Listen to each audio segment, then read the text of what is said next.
Sony Santa Monica Studios' newest iteration of God of War finds Kratos in the lush and beautiful landscape of Midgard with a new family, wife Faye and son Atreus. Although when we are brought into the story, Faye has passed away.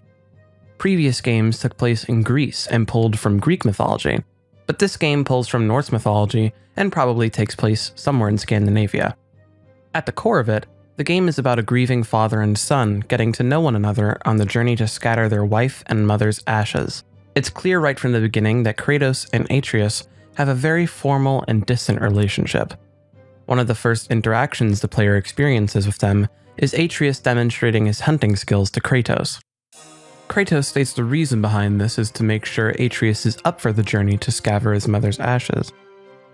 Atreus refers to Kratos as father, and Kratos, more often than not, calls Atreus boy. The characters and their relationship develops and grows over the course of the game. On top of the moving and well-written narrative, there is a beautiful world, engaging lore, and fierce combat. Most of the game takes place in Midgard, which is our world if you're not strong on Norse mythology. However, Kratos and Atreus venture into a few of the other realms, including Ulfheim, Helheim, and ultimately Jotunheim. 2 other realms are available, Muspelheim and Niflheim, but those realms are optional within the game and are a part of side quests. The other realms, Asgard, Vanaheim, and Svartalfheim, are unavailable, but we'll probably see them in future installments.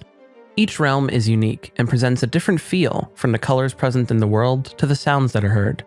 Each are beautiful in their own way, from the lush forests, gorgeous mountains, and carefully crafted statues in Midgard, to the fairy-esque feel of Alfheim, with its pink and blue tones, to the fire and brimstone world of Muspelheim.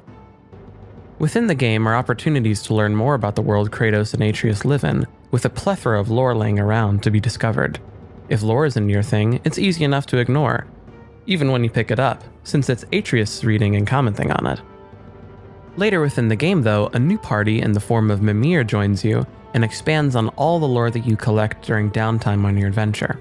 Once again, it's easy to ignore, but it's well worth the listen if you have the inclination. Mimir, can you finish that story you started? I can indeed. Where were we? Oh, we were discussing Skull and Haughty, and you had a question about Ragnarok.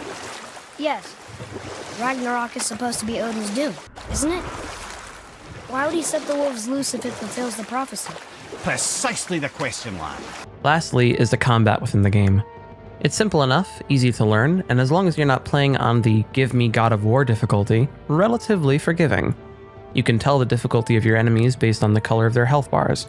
Green is the easiest, and purple is the hardest. Enemies also have telegraphed attacks that you can block, parry, or dodge. The game helps you determine your course of action through yellow and red circles that appear during enemies' special attacks. Yellow means the attack can be blocked or parried. Red means you need to dodge.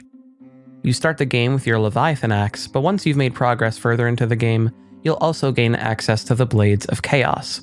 These weapons, in combination with your shield and Atreus' combat abilities, make for a range of fighting styles, including hand-to-hand. You'll probably find yourself favoring one type of fighting style, but you'll need to learn at least the basics of all the styles if you want to successfully make your way through the game. It's also important to learn the attack patterns of enemies, especially the more advanced enemies, such as bosses and Valkyries. Overall, God of War gives the player a well-balanced experience. It's an easy contender for Game of the Year and an excellent game to jump into, even for those who don't know the God of War franchise. If you find yourself wondering what game to pick up next, do yourself a favor and purchase a copy of God of War.